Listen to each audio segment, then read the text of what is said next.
নিজ বিধানসভা এলাকার মোহনপুর বাজারে 16 কোটি টাকা ব্যয়ে 84টি স্টল বিশিষ্ট দ্বিতল মার্কেট স্টল কমপ্লেক্স নির্মাণের জন্য ভূমি পূজন শেষে এই মার্কেট কমপ্লেক্স স্টলের ভিত্তিপ্রস্তর স্থাপন করলেন মজলিশপুর কেন্দ্রের বিধায়ক তথা রাজ্যের পরিবহন, পর্যটন এবং খাদ্য ও জনসংভরণ দপ্তরের মন্ত্রী সুশান্ত চৌধুরী।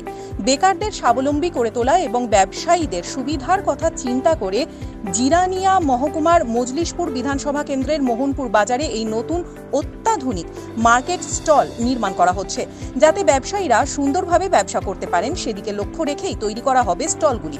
বুধবার এক অনুষ্ঠানের মধ্যে দিয়ে এই স্টলের জন্য ভূমিপূজন ও ভিত্তিপ্রস্তর স্থাপন করা হয়।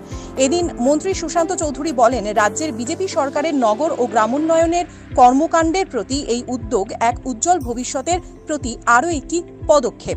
পাশাপাশি মন্ত্রী তার বক্তব্যে বর্তমান সরকারের বিভিন্ন উন্নয়নমূলক কাজগুলিও তুলে ধরেন।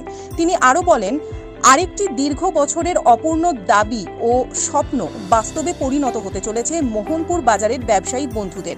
গত বিধানসভা নির্বাচনের আগে মোহনপুর বাজারের ব্যবসায়ী বন্ধুদের তিনি প্রতিশ্রুতি দিয়েছিলেন এখানে একটি অত্যাধুনিক মার্কেট কমপ্লেক্স তৈরি করে দেওয়ার। তাদের এই দাবিকে বাস্তবে রূপ দেওয়ার প্রচেষ্টা হিসাবেই আজকের এই ভিত্তিপ্রস্তর স্থাপন। এই মার্কেট স্টল নির্মাণের ফলে আত্মনির্ভরতার দিকে এগিয়ে চলা বেকারদের জন্য লাভজনক বলে তিনি আশা প্রকাশ করেন। মন্ত্রী তার বক্তব্যে বর্তমান সরকারের দ্বারা বিভিন্ন বাজারগুলির অবকাঠামো উন্নয়ন, নিরবিচ্ছিন্ন বিদ্যুৎ সরবরাহ এবং ব্যবসা বান্ধব পরিবেশ সৃষ্টিতে নানাবিধ উদ্যোগও তুলে ধরেন।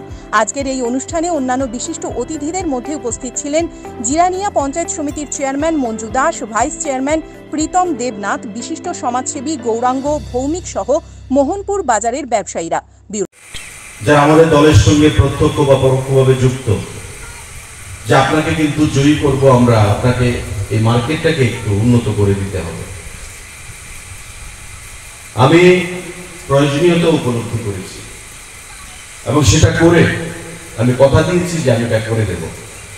কিন্তু আপনারা নিশ্চয়ই জানেন, আমি যখন প্রীতমকে বললাম যে ডিপিআরটা তৈরি করতে, সে আরডিকে দিয়ে ডিপিআরটা তৈরি করে, তখন ডিপিআর হয়েছিল প্রায় 12 না 13 কোটি টাকা। এত টাকা দেখে আমি কি করে এটাকে স্যাংশন করবো, কোথেকে টাকাটা আনবো? তারপর করোনা চলে এলো, হলো না।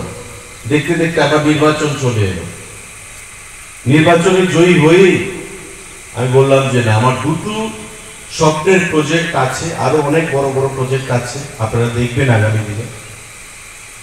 একটা স্বপ্নের প্রজেক্ট আমার জিরানিয়া মহকুমা হাসপাতাল, যেটা 42 কোটি টাকা আমি স্যাংশন করিয়েছি এবং গতকাল মাননীয় মুখ্যমন্ত্রী তার ভূমি পূজন করেছেন। জিরানিয়াতে মহকুমা হাসপাতাল হবে 42 কোটি টাকা দিয়ে।